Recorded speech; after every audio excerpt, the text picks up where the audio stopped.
Um, so since this is a separate link and a separate recording, we're going to go through the initiation of a new meeting.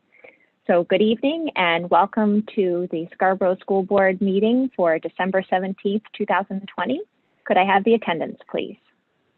Sure. Mrs. Giftis? Here. Dr. Gill? Here. Ms. Castellanos? Here. Ms. Layton? Here. Mrs. Lindstrom? Here. Mrs. Seither? Here. Mrs. Turner? Here. Mr. Bennett? Here. And Ms. Giftis? Here. Okay, please join me for the Pledge of Allegiance. I pledge allegiance to the flag of the United States of America and to the republic for which it stands, one nation, under God, indivisible, with liberty and justice for all.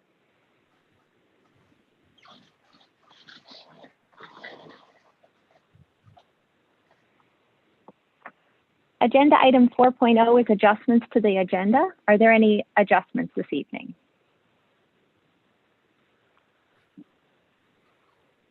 Seeing none, agenda item 5.0, public comment on agenda items. If you have a public comment, please raise your little blue hand and I will be able to promote you to speak.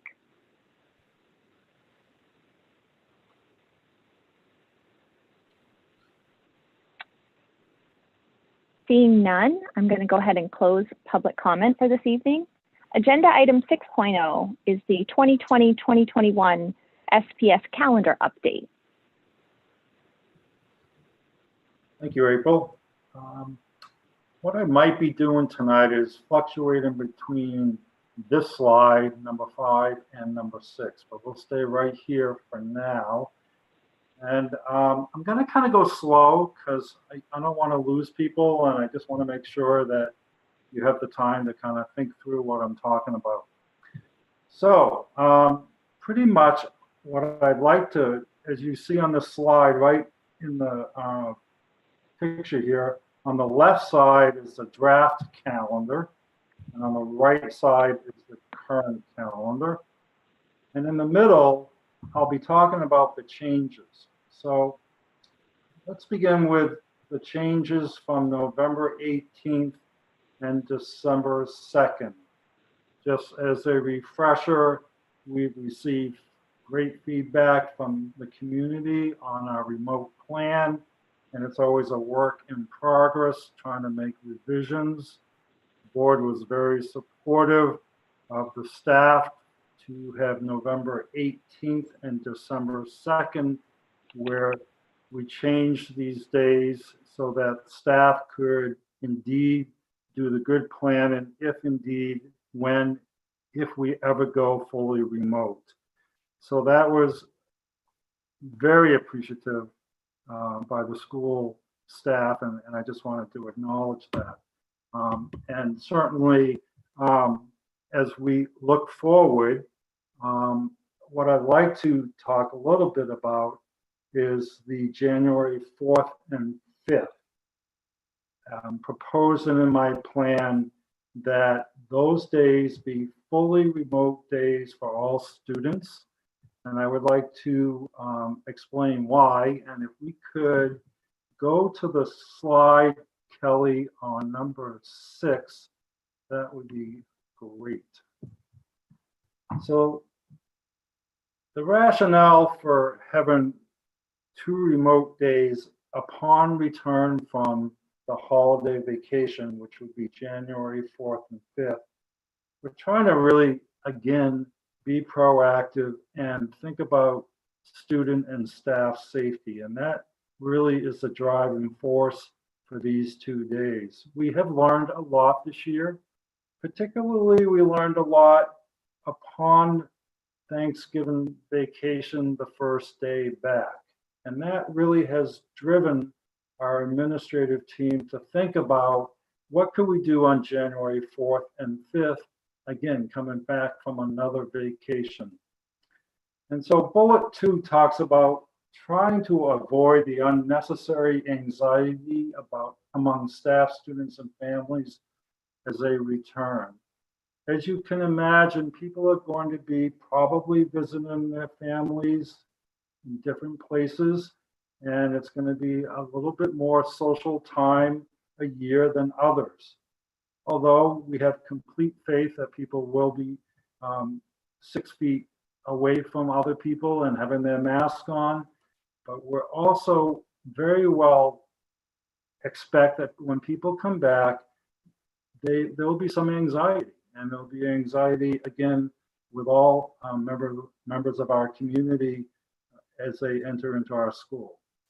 The third bullet allows time for families and staff to notify, this is really important, notify schools if they were or were not close contacts over the holiday break, and or if they have COVID-19. And so that information really can't happen when our secretaries, administrators, and staff are not in school over vacation week. So when everybody comes back, we feel rightfully so that a lot of families will be notifying us, and that does take an incredible amount of time to do it well with the families. The fourth bullet lessens staff and students of potential exposure to those who may have contracted the virus over the break.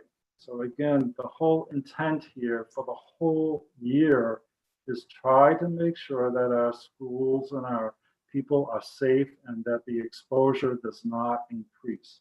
I have to say, thanks to everybody, I think we've done an incredible job with that. I think looking down the road, it's going to be more challenging. And that's why we're trying to be real proactive here on these 2 days, January 4th and 5th.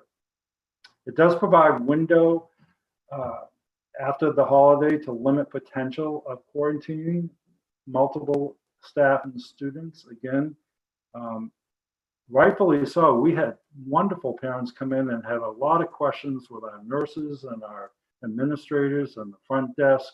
And again, to do that well, you have to have time and make time deliberately so that people feel like their questions are being answered. And again, we're not in any way trying to condone people coming in and sharing their stories. We welcome that. The more information we can have, the better we can give advice and provide and plan for every child in the school.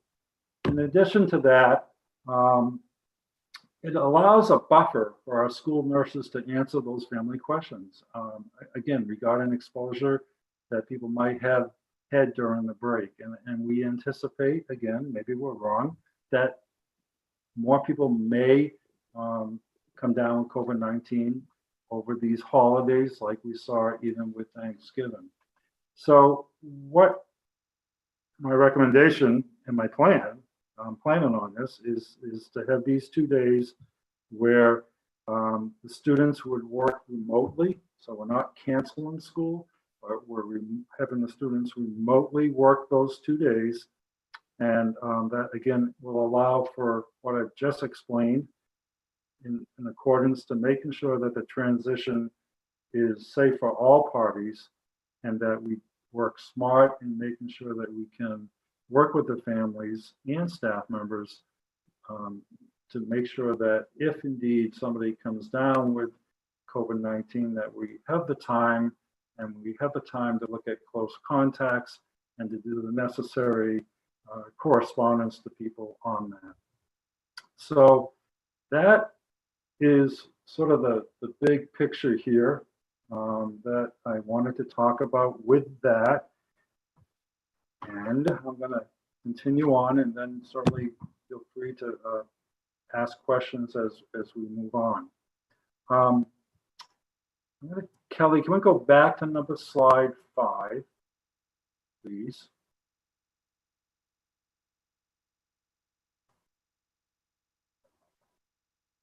And in that slide, you will see that on Wednesdays, will continue to be half AM remote for students and half professional development day for when we're talking about the late start days. This year, the late starts, it wasn't a year for late starts, let's put it that way. And in the past, that probably worked well. So what we're thinking for this year, the plan is to have the morning be a remote time, but allow professional development time that teachers need for the afternoon. And so that would be the other part of our plan as we think about coming back in the new year.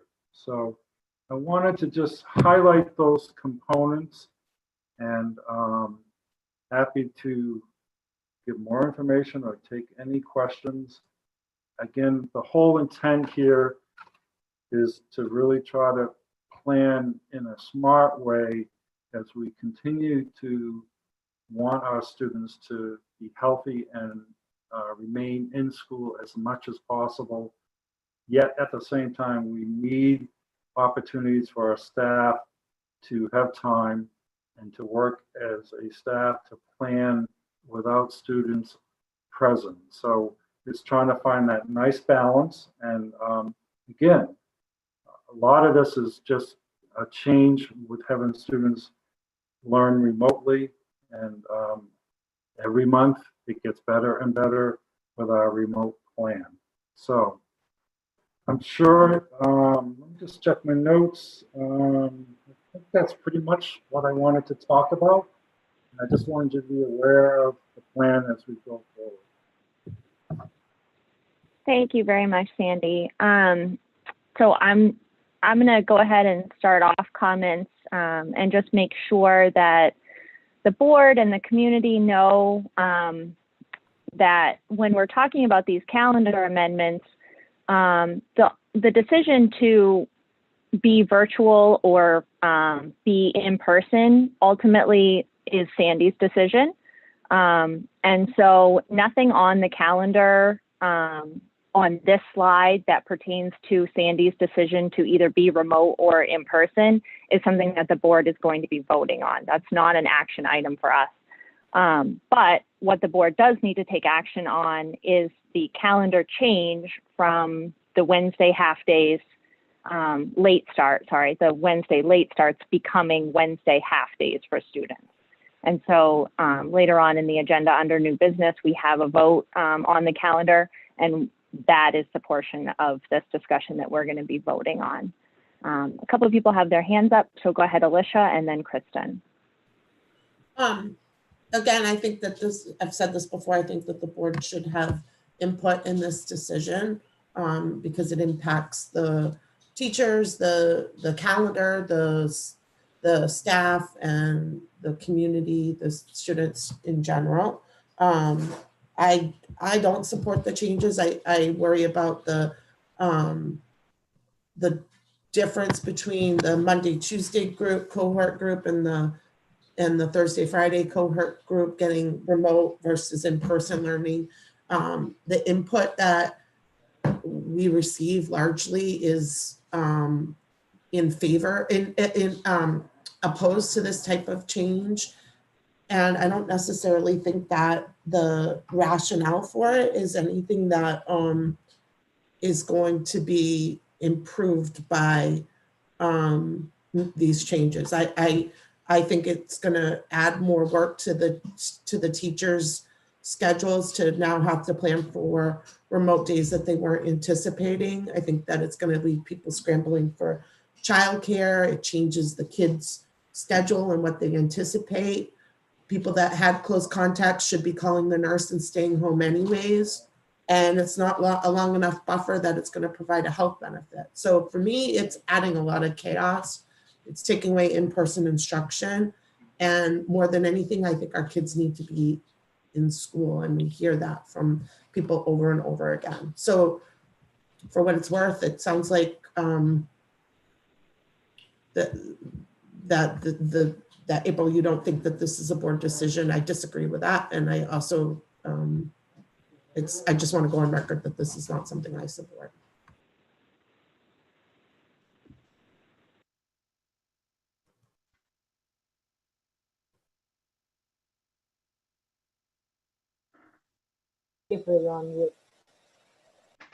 Sorry, go ahead, Kristen. I had a quick question. Well, I think it's a quick question. Sandy, do we know how, has the SEA had any say in this and how they feel about it? Actually, we had a scheduled meeting with them today, but it was canceled. So, yeah, I think they've been supportive of what we've done so far. And again, this is based on our experience with Thanksgiving when people came back. It's not just pulling them out of the sky. I think it was quite an experience coming back from Thanksgiving and speaking with the people in the building who dealt with the whole situation. They just really felt like if we could still have students learn and do it remotely, but have those 2 days as a time for this transition for all this work that's going on. And again, I don't think we could have anticipated that because we've never gone through this before necessarily. But given what we went through over Thanksgiving, I'd have to support it. It just makes sense. So I actually do support taking the time to make sure that the schools are safe. Have you considered making the entire week remote? I do worry about that Monday, Tuesday group, that they've missed a lot of in-person days and what that's doing for consistency's sake. And it seems like if we're keeping those 2 days remote for safety, that we would only benefit from just doing the entire week. I don't know if you guys thought about Thursday, Friday, or if there was a reason why it was only Monday, Tuesday. We did not talk about that, to be honest with you. And I think, it's trying to, from my perspective, this is my perspective, you're trying to find the balance, right? I mean, you want students in school. At the same time, you're learning about this plan as we build it and go through it. And I think, again, 2 days seems sufficient. Who knows? Maybe we'll come back and say, hey, a week would have been better. It all depends on what we're up against. Maybe people over the holiday won't be visiting other families. Maybe more people won't be getting the virus.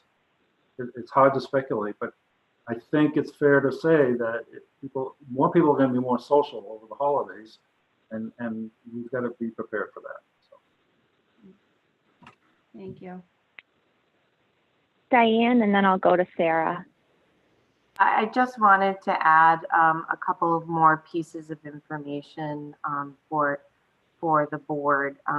The first is if we look at the number of cases that we've had here in Scarborough, not unlike the larger community and region around us, our cases really have been on the uptick since after Thanksgiving break. The other piece that I would just add in terms of the January 4th and 5th consideration and not the entire week is that we really were looking for it in terms of to help us make sure that folks who are supposed to be in school are and those who aren't. We also have some concerns, not unlike what we experienced this week, about a wonder whether by January 4th, will we have a number of staff who may be in quarantine by then because of other exposure, and where does that sit in terms of us needing to call an emergent remote day as we had to do this week. So, we were trying to lay out some of that in terms of what is better for folks planning. The other thing that I would point out would be at the beginning of all of this work, when we started exploring the need to have a hybrid model and have cohort days. I certainly hear and would acknowledge that, yes, our cohort A has recently been affected. But I would also acknowledge that on the week of Thanksgiving, for example, cohort B didn't have days. We had kind of looked across the larger calendar. And when you look at the number of holidays and where they sit, even though I think the most recent circumstances seem to have affected those, we have some other things that are coming up, you know, and those play out differently. So, you know, just a few more points of information. Thanks, Diane. Sarah, go ahead. Thanks, Dan. I mean, we established that it's not really our decision. I guess I agree with and I appreciate you being proactive. I think there's a way to be proactive and while not making a decision right now. I don't really understand, if I'm being honest with you, that just the 2 days and not the whole week. I think if our cases are high and we're doing it for safety reasons, or, you know, we're worried about staff, then we should probably just call it for the whole week. And I share similar concerns to Alicia about the equity with the two different cohorts. That being said, I guess I don't see any negative of asking everyone to go home for the holidays, planning, like, take everything home with you, plan for the case that in January, things could be worse than they are today, as they are trending across the entire country. So we all need to be planful and make the decision closer. I think, you know, assuming that people are going to go away and, you know, create more exposure is maybe a fair assumption, but we just don't know that right now. So I guess I would prefer us to ask people to be proactive and plan, but not necessarily make the call until we have more information. Thanks, Sarah. I'm going to chime in with just one thing that I'm kind of hearing, that I don't want to get lost in the point that Sandy made, and by all means, correct me if I'm wrong, but one of the reasons for that Monday and Tuesday being so critical is to allow time for parents and staff to have someone to call on that Monday and Tuesday. So the problem that we had when we came back from Thanksgiving was that a lot of people had questions or had been contacted by the CDC or needed to talk to the nurse for one reason or another and couldn't do that, the nurses couldn't even get back to people fast enough. And the central and the front office staff the phone was ringing off the hook. And so, to be clear, they would all be back at school, and giving the students and teachers remote days on Monday and Tuesday would allow the support staff and the nurses time in their regular buildings, picking up their phone, answering all those questions, making sure that they have some time built in to deal with the onslaught of people returning from a vacation. And so, yes, partially it's because we anticipate cases being higher and we don't know if people are going to need to be quarantined, but we don't know what we don't know until the nurses can answer those phones, and they can't do that until Monday. Yeah, but shouldn't the staff members be relying on their own healthcare providers, not the school nurses, to answer those questions? And the parents that have students who shouldn't be at school, the kids shouldn't be at school anyways. So, I mean, the people that are being impacted by this are the kids whose families have chosen for their children to be in person, who think that their kids need to be in person. And that's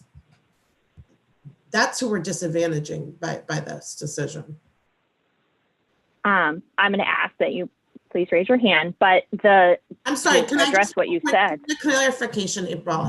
I just saw that how is the discussion going? Because you were responding to and clarifying. So it sounds like it's a conversation. If we're going to have a debate back and forth, then I think that the chair. Alicia, I don't have a blue hand to raise. And so I would have raised my blue hand and inserted myself into the discussion. I don't have that feature. Okay, so that's your one time talking for the night? No. I'm just trying to clarify how we're going to do this so that we have a established protocol, because I don't think it should be. I don't hold each or board me. member to only speaking one time. I've never done that. Each board member is allowed to speak when they raise their hand. So I should have said, this is me raising my hand to address a concern that I felt like was permeating the conversation.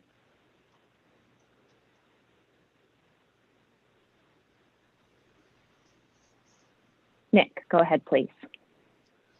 So I'm going to echo parts of what Alicia said earlier, but also I agree with what Sarah said. I think that as I look at the window so the time it takes for someone after they are exposed to show a positive on a test is pretty wide. It's between 1 to 3 weeks, according to the CDC. So I kind of feel like if we start to see that Christmas is really impacting as we get closer to the week of the 4th, and I know this isn't our decision, I just wanted to say it out loud, I'd be a much stronger proponent of doing the whole week than just doing the first 2 days. It just feels like a more equitable thing to do. My bigger concern as the chair of negotiations is that the staff and the SEA didn't have their ability to meet and consult on this and discuss it if that meeting was canceled today. And I know we had this crazy 14 inches of snow that started as 6 and turned into what we have. But I'm worried about that. I want to make sure that the staff feels that they had their ability to have their concerns or support heard for this, and to not have that, if I'm understanding that correctly, is a concern of mine.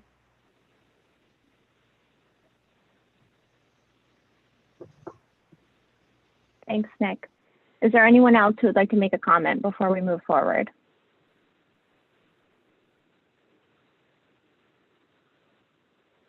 Leanne. Thanks, April. I'm going to echo a lot of what has been said in the fact that it feels as though cohort A has gotten hit a little bit more than anybody else.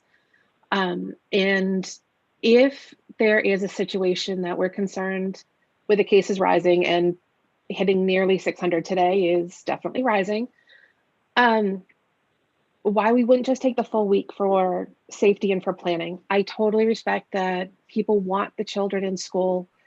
I believe that it does benefit people to have the students in person, but it's a short-term request for what may be a longer-term solution to keep students in school longer. We have done a great job in keeping our cases lower than other districts. We haven't had to go fully remote the way others have. And I would hate for us rushing back in to create a situation where all of a sudden we do have to go red for weeks on end because we didn't stop it when we could have. I love the fact that on that slide, it was a proactive approach, not a reactive approach. Having that communication come out on Friday that we were not going to be open on Monday and Tuesday was really hard for people to find that care that they needed if they had to be in the offices. This is giving plenty of notice, and I would feel more confident giving that kind of notice to ensure that our staff is safe. Thanks, Leanne. Gabby? I just have a question. Would it be staff and students at home and like administrators in the building, or no one at all in the building? Yes. Can you repeat that? I'm sorry. Would it be staff and students at home and like administrators in the building, or teachers in the building, or no one in the building? So it would be a remote time where people would be teaching remote, and certainly I would anticipate that staff could stay home, or we could look at a plan where if it's more convenient for them to come into the building. But the whole idea is certainly front office people, the nurse and staff, to be there to answer the questions for the parents. Sarah? Thanks, Gabby. So the thing that we're voting on, the late start days, has the SEA provided, have you had a meeting with them on that, or would this meeting be the first time that they're hearing about this? today was, again, we had that scheduled meeting, but obviously we couldn't meet with them today, so. Just So I not, was more comfortable tabling that, and we can get to the formalities of that until after you've had that meeting and you've gotten that feedback. And it looks like the first one would be after our January meeting, so logistically it could work to potentially table that, unless I see Diane has confidence. Go ahead, Diane. Thank you. I was just going to add that that the Wednesday amendment that is being sought tonight is because, quite frankly, we're still in the hybrid mode. And because we're still in the hybrid mode, it would be very difficult for us to figure out what to do about Wednesdays. Our teachers are really relying on that Wednesday afternoon time. We did not consider that we needed to meet and consult with the SEA because this wasn't a new ask. It is a continuation to allow them to continue with the planning that they're doing for these hybrid models. So I guess we might have looked at it differently. Okay. That's fair.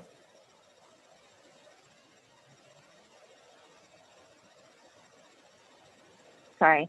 Go ahead, Nick. I think I left my hand up, sorry. Oh, no worries. I thought that was a new one. Sarah's was flicking on and off, so. Okay. Okay. Any other comments or questions regarding the calendar? Alicia. I've just noticed that a lot of our motions recently have been somewhat vague in that the chair will sort of repeat, not just you, I mean, just in general, and somebody will say so moved. So, and for this in particular, I just would like to make sure that the motion is clear what it is that we're voting on in terms of the calendar amendments in our motion request. And if we can try to follow that trend in general, I think it would be helpful.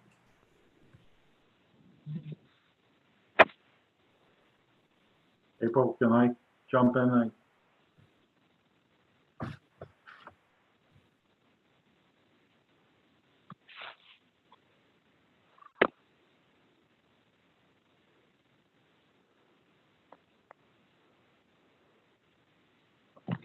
Sorry, guys, I lost audio there for a second. Alicia, your point is well taken, and I have been trying to tighten that up in terms of making sure that if we have a motion that it is specifically worded. So when we get to that portion of the agenda, we'll make sure that it's specific to the Wednesday half days. Thank you. Okay. April? Not seeing any other. Yep, go ahead, Sandy. So just help me understand, because I know we're going through sort of a new time here. School is still in session, so do you really have to vote on it? Because again, what we're doing is, instead of being the learning going to school, it's going to be remotely. So I don't know if it's really a change in the calendar. The calendar as printed says that we are going to be going late start on those days. And so to me, replacing a late start with a half day is a change to the calendar. I see that point, yeah. That's the only thing that we're voting on. Okay, okay. Thank you for the clarification, yeah.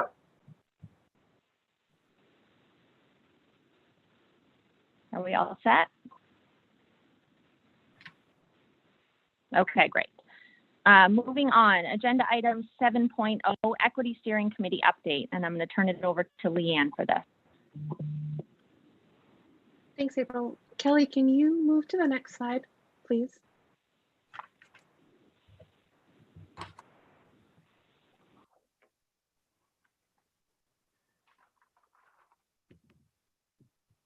Awesome. Thank you so much. So a lot of work has gone in from the communication committee. We drafted, I hope everybody had a chance to read it, a communication that was in the town's newsletter introducing the subcommittee coming forward and our intention to send out an application as well as an introductory letter this week. We were able to meet with MAEC this Monday, and we really talked a lot about the subcommittee, and they made some great points with respect to the makeup, the charge, and the time commitment. And we did address that within the introductory letter. One of the pieces that Michelle had really brought forward, and again, as I'm going, Kristen and Shannon, if you have things you want to pop in, please do. This was definitely, it was a lot that we took in over the last couple of weeks. One of the pieces that came forward was with the time commitment. What we're requesting for folks in the application and have put it through the introductory letter is a 1-year commitment. It can take upwards of 3 years to create change or to do all of the work that is in front of the committee. That's a very daunting period of time to ask somebody to commit to, but 1 year felt really confident and doable. And this would give people that chance to reflect, say, did I do what I set out to do? Do I feel as though I can keep moving forward? Or would I like to have somebody else come in and take my spot on this? I also love the fact that it is connecting back to the CCI work that the district is doing. And that is really making sure that we've got staff members who are going through that the Cultural Competency Institute that the MSMA is hosting for us, that the work that they're doing will tie back to the work that is going to be brought forward to our district. So it really feels as though we're connecting in lots of different ways and moving forward. I had sent over, or April had sent over, both the application and the introductory letter for everybody to review. And I'm hoping that everyone had a chance to read that. And if you had feedback, now would be the time to share that.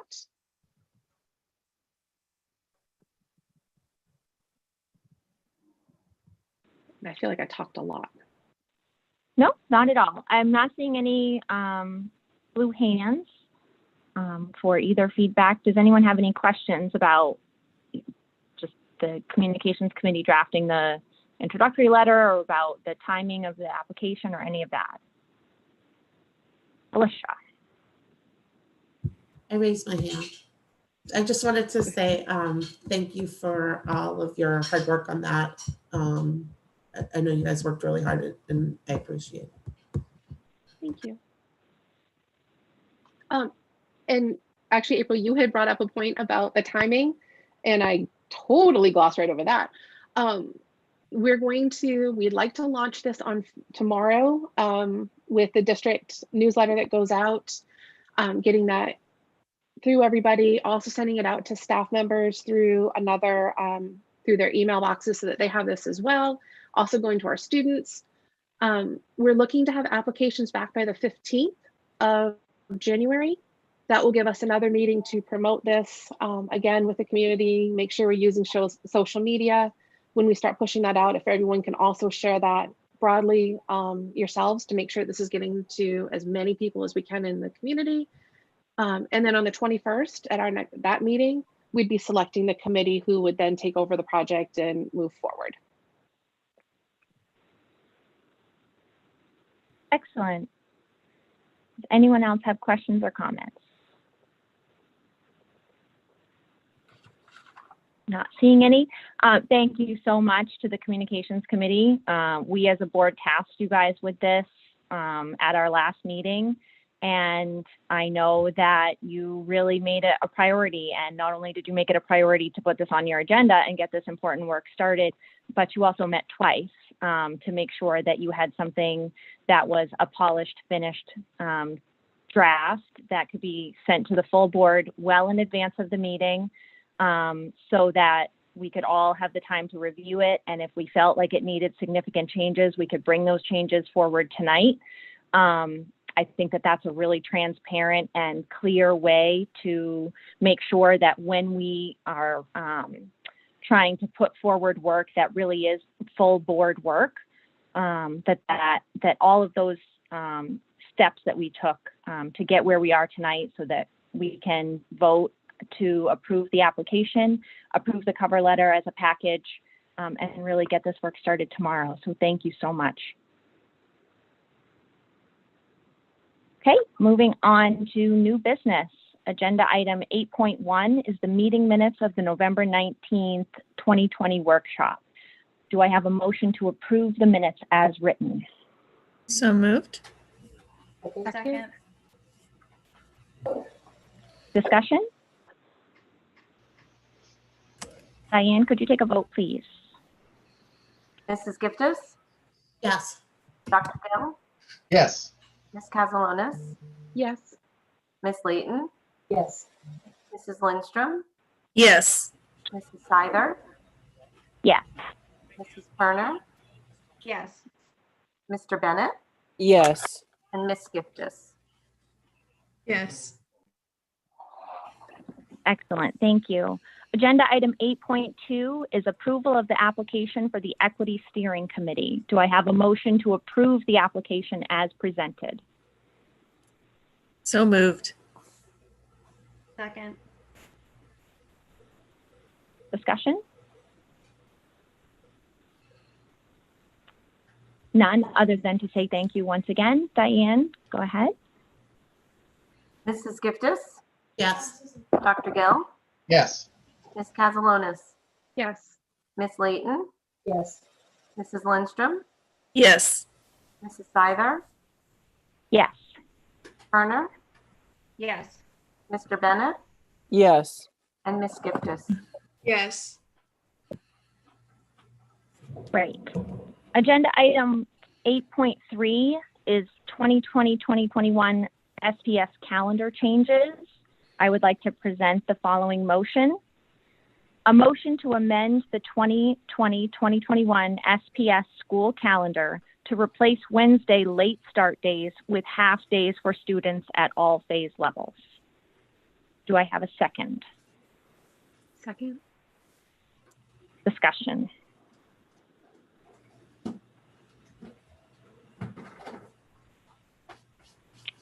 Seeing none, go ahead and take the vote, please. Mrs. Giftis, No. Dr. Gill,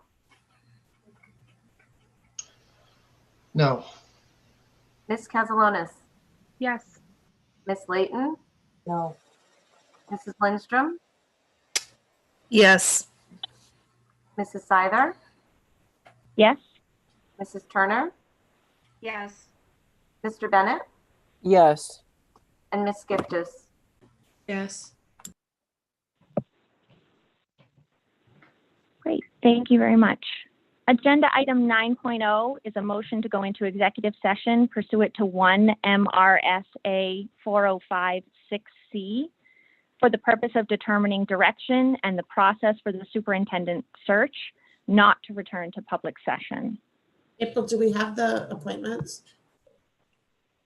Oh, I'm sorry, did I skip something? I must have printed out an old agenda. I apologize. Thank you, Alicia. Sandy, do we have appointments this evening? You have that in your packet, coaches? Yeah. Yeah. Sorry Oh. about that, guys. I have the wrong agenda. I think what you were just, as read, as presented, you would accept them. Actually, it was Gabby that noticed. I should give her credit. Thank you, Gabby. Do I have a motion to approve the fall coaches, winter coaches as presented? So moved. Discussion? Alicia? April, I raised my hand again. I'm just wondering about the ski coach. I saw that there were no applicants. Do we know if that's been advertise? I know that in the past we've had a hard time getting applicants, but this year it's an outside activity, and I'm just thinking how great of an opportunity it is for kids, and wondering if the pandemic might change things. Yeah, I don't know about that, Alicia. to be We honest. have been actively advertising. Mhm. Okay, thank you. That's too bad. Okay, so anyone who's watching, tell a friend. We're looking to fill some important roles. Okay, Diane, I think you can take the vote. Sure. Mrs. Giftis, Yes. Dr. Gill, Yes. Ms. Castellanos, Yes. Ms. Layton, Yes. Mrs. Lindstrom, Yes.